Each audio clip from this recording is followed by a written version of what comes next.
Hi everyone, good morning. This is Dan. Welcome to Engelgeist. For those of you that are new, welcome. For those of you that are returning, welcome back. For those of you that support me over on Patreon, thank you so very much for your subscriptions.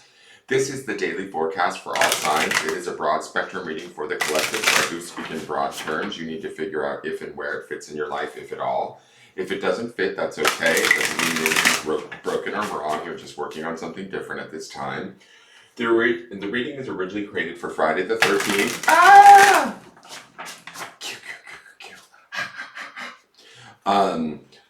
But it's not solely set for that date. If you're seeing it on a different date and it still makes sense to your situation, by all means utilize the reading. I do believe in these during the time. For those of you that are new, please check out the drop-down menu underneath any of my daily videos. In there, some housekeeping rules, what decks I'm using, ways to contact me on social media for a private reading. Know that I will not reach out to you to solicit you for a reading. There's also simple ways to support the channel. You can do that by hitting the thumbs up button, subscribing to the channel, sharing the video out, or leaving me a question or comment. I will be referring back to the Sunday underpinning energy. That's the reading from Sunday that populates in the lower left-hand corner. So if you hear me talking about cards that you don't see here present in the reading, it's usually from that reading, so you can check that out too. All right, so let's see what the card is for the day.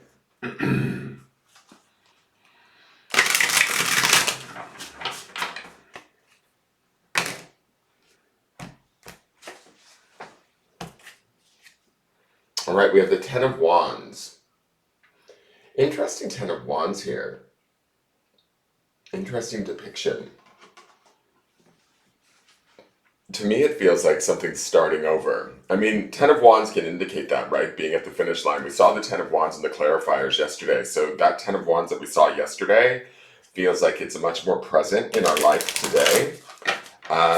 Ten of Wands is about reaching the finish line, coming to a completion and being done with carrying a burden, letting something go. And I really get this sort of sense of letting go because of this beetle or this scarab kind of flying off into the distance, leaving the wands behind.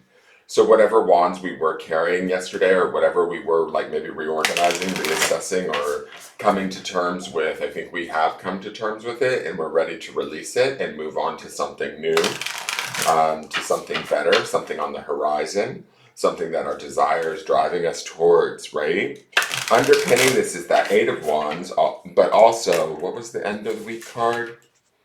It was the Tower. So, some of us could be releasing a few things, burdens, challenges, things that we've been facing that we no longer need in preparation for the shift of the Tower energy.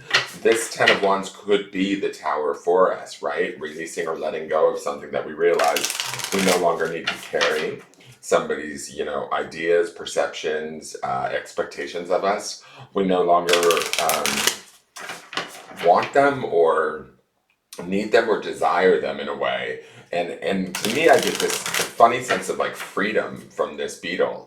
Like it looks like he's flying away from whatever it was that was holding him back or burdening him. I also love this picture of the man in his body. Like it almost feels like we're doing this for ourselves rather than for anyone else. It's for the singular self, or that being the focus. So keep that in mind. If there's something we need to release today or a horizon we need to move towards or fly towards, it's time. It feels like it's definitely time. The path may not be so clear, that's kind of the mountains on the horizon. Like there might be challenges ahead of us that we see or we're aware of, but we're not letting that stop us. We're looking towards that sun or that new dawn, that new beginning, that new opportunity, that turnover from the 10, which would be completion about for not only ourselves, but for the entirety of the situation, and moving towards something new, something that we desire that is less of a burden or more in alignment to who we are. And there's a lightness to this beetle, I feel like, because of his wings, that allows us to free ourselves from the situation, that allows us to move forward and create change of our own free will, right?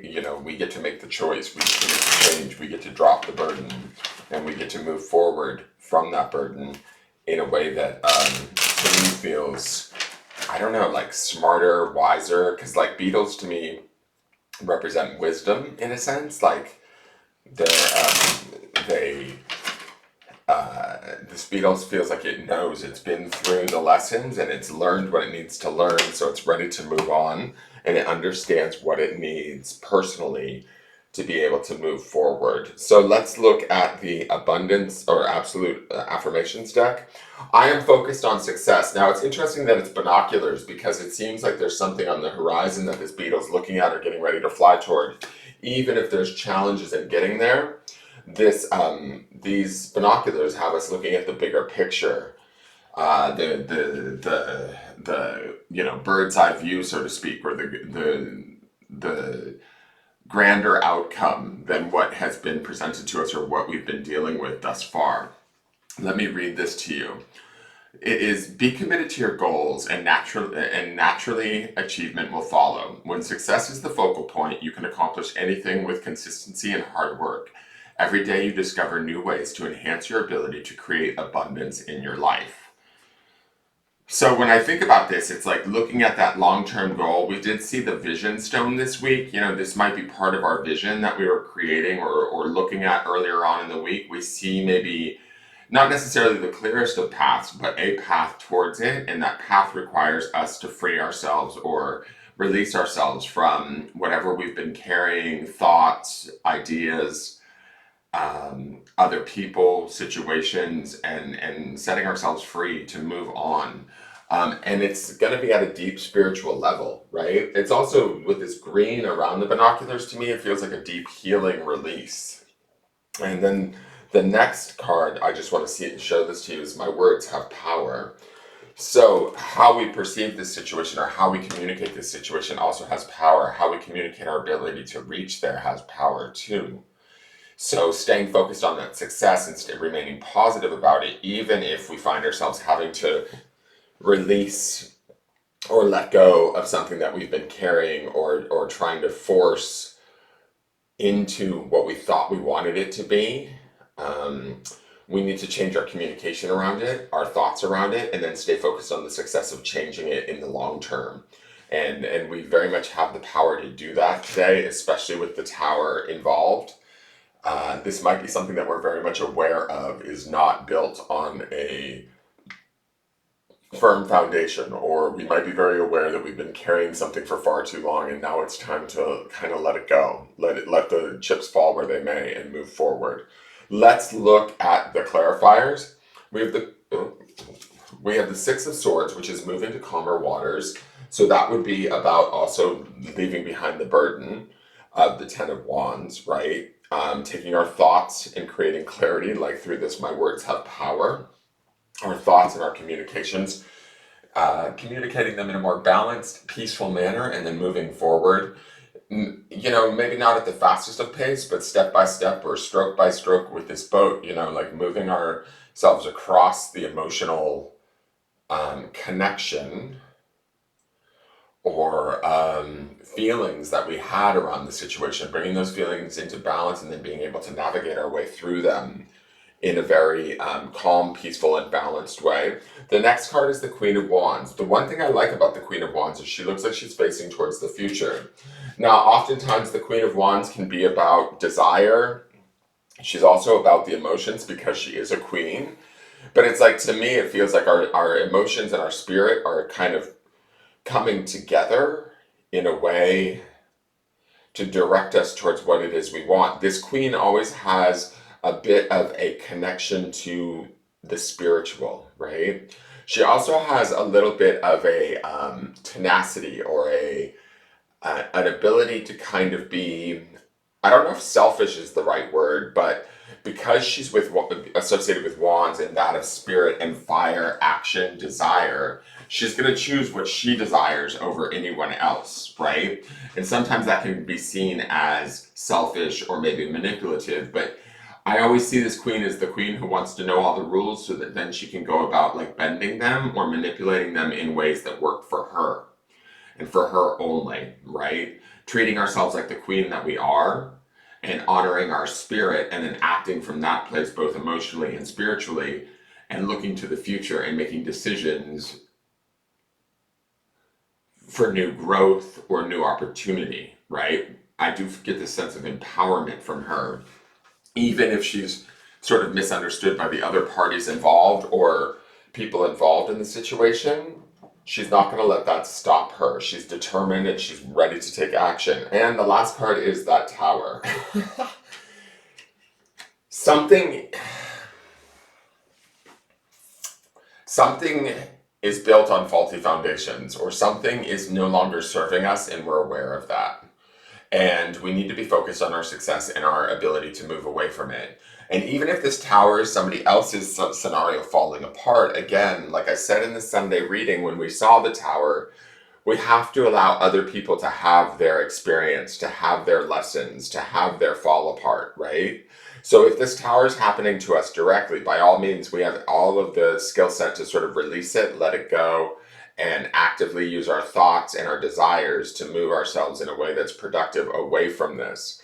We have the communication and the ability to be clear on why we need to leave this situation or why this situation needs to fall apart. And remember that even if a situation is falling apart, whether it be a relationship, a career, or whatever, we can still stay focused on success within the face of adversity. We can understand that this is a release of a burden, and it's actually bringing us into more alignment and a mental peace, and giving us the opportunity to step up into the Queen of Wands and look at things through more maybe spiritually connected eyes and start to make decisions or take action towards what better suits us or serves us, right? Let's go to the grounding stone this week. For today. Remember, the grounding stone for the week is meditation. And so we should have been meditating on whatever changes need to take place this week and preparing ourselves. And as we reach the end of the week, and this tower is like obviously definitely approaching us because we're seeing this card quite a bit, we should be prepared and ready. We've been warned. Now it's time to align with the changes and let the changes take place. The Queen of Wands isn't afraid of the changes. She's like I said, she's the one that understands the rules so that she can bend them in her favor, so that she can create and take action and take movement or make movement from what she knows to be true, not only spiritually, but also emotionally. Here is the grounding stone. The grounding stone is on carnelian, which is the root chakra. We seriously want to, and it's that fire energy of the Queen of Wands. The word is miracle. Whatever is transforming or changing for ourselves is actually probably a hidden miracle, and we just don't know it yet. It's like there but for the grace of God go I, or God kind of creating the changes that we were reluctant to do so through the tower. Embracing these changes as the miracle for what they are and being excited for what's on the other side would be the energy of the Queen of Wands and the miracle stone.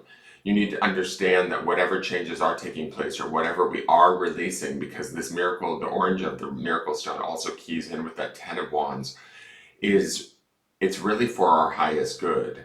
And there's a part of us that knows this through the Queen of Wands, that maybe has more spiritual awareness that may not make sense logically, but that Six of Swords says to me that we are settling into it or finding balance within our mental thoughts and our communications to be able to take things maybe tentatively, but to communicate in a way that suits us and allows us to move forward. Remember, our words have power. We can look at the bigger picture here, and we can understand that whatever changes are taking place are indeed actually a miracle, even whether we logically understand them or not. That is your forecast for the day. I hope it made sense. If it did, please hit that thumbs up button, subscribe to the channel, and share the video out. Leave me a question or comment. And tune in tomorrow. We'll see how this energy changes. And thank you all for watching. I look forward to seeing you soon. Bye-bye.